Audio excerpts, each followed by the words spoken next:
Greetings, Laker families. It's Mr. Mead with Mrs. Gretzmacher, and we're here this morning to show you how you can do some fun learning activities with your Lakers over the summer using IXL. Hey, IXL is a fabulous tool, and we're going to show you really quickly how to get on that. You go to the Glen Lakes homepage, you can scroll up to Academics and Arts, right down to the IXL login. If you are using your home computer, the students will need to log in with their username, and their username is the last name, the first two letters of their first name, followed by their graduation year. That's page 25. Oh, gotcha. Yeah. We were using a fake student, so we're not showing any real student data. And a lot of times students can just click on sign in with Google, which is up there. You can kind of see that. They'll use their regular MyLakers account like they typically do. They should know the password. Yep. Password will be their GLGA for Glen Lake Google account and their lunch number. So if you need any of that information, please email me and I can get that to you very quickly.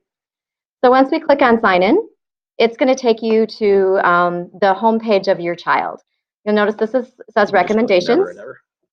And the recommendations wall is built from things that they've done in the past. It's also built from, you'll see down here where it says from the diagnostic arena.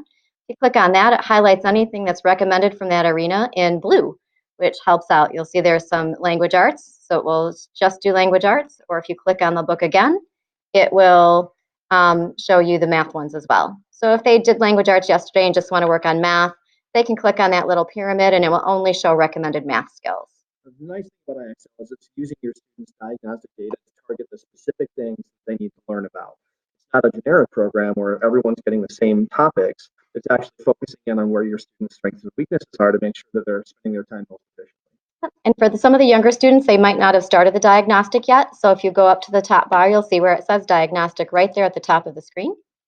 So once they click there, it's going to take them into an area where they can continue to narrow down their levels. You'll see that this student right now has a 490 to a 690. We want that to get down to a single digit or a single number so that they can then have more of the recommended skills that are at their level.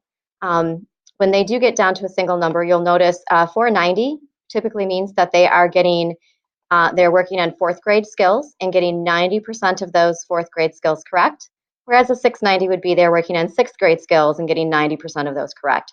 So right now, the student that we have created has not done enough of the diagnosing to figure out what their level is. There's math, and then there are language arts scores. So in order to continue to diagnose down, up in the very top box where it says step in and answer more questions, if that link is clicked on, it will take your student into their next level. Now, it typically alternates between math and language arts, or you can just click on these little arrows up here and choose either the language arts or the math, and it will stay that way until they get their levels diagnosed.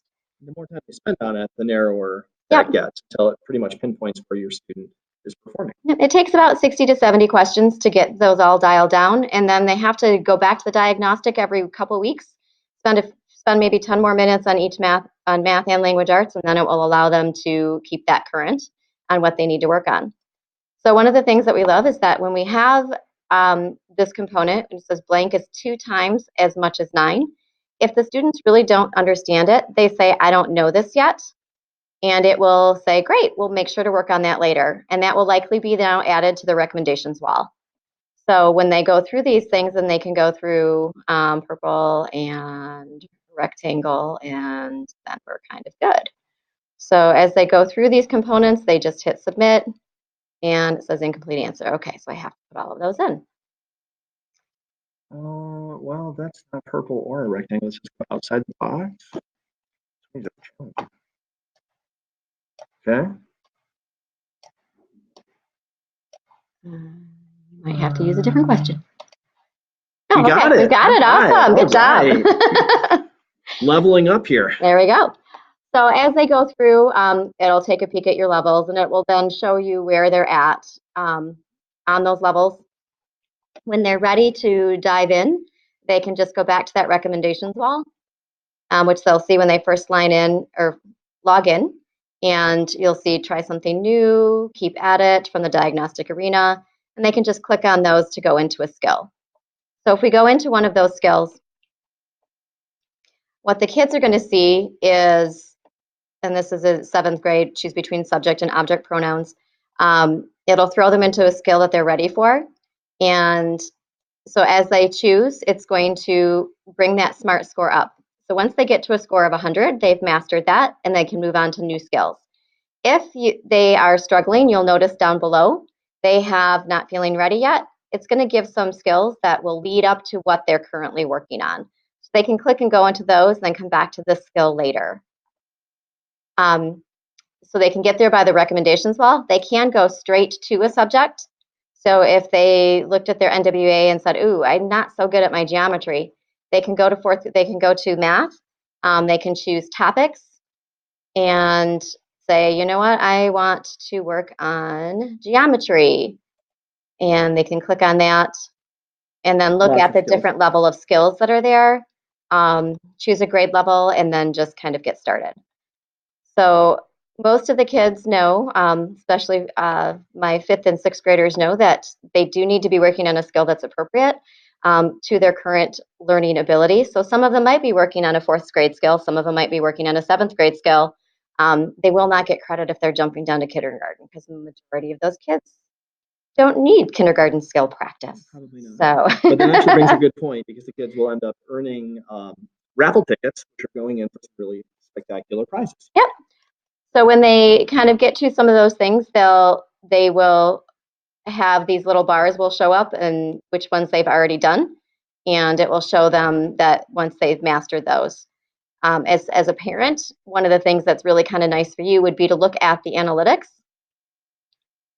tab, and they will show you, first of all, the first screen that comes up is the usage. So you can see if they said, yeah, I spent 10 minutes today, you can really check to see what that 10 minutes looked like. Was that 10 minutes spent answering 2 questions, or was that 10 minutes spent answering 30? Were they flying through? It'll give you a little bit of indication of really what they're working on.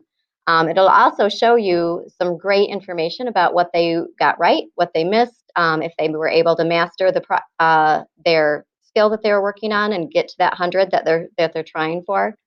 In IXL, every 2 skills that they master, they get a drawing in the raffle ticket. And this IXL is available for students between pretty much kindergarten, who are current kindergartners in the 18-19 school year, all the way up through 6th grade. 7th and 8th grade kids will have to use exact math. They don't have IXL at this point. Yep. But it covers all of our elementary kids are in there. Yep.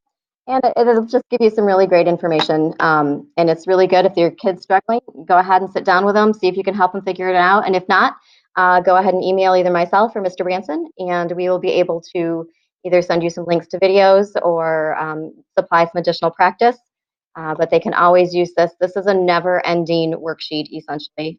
The questions will not run out. So they have more than enough to keep them busy this summer, and I hope that they enjoy. Okay, thanks so much. Have a great summer.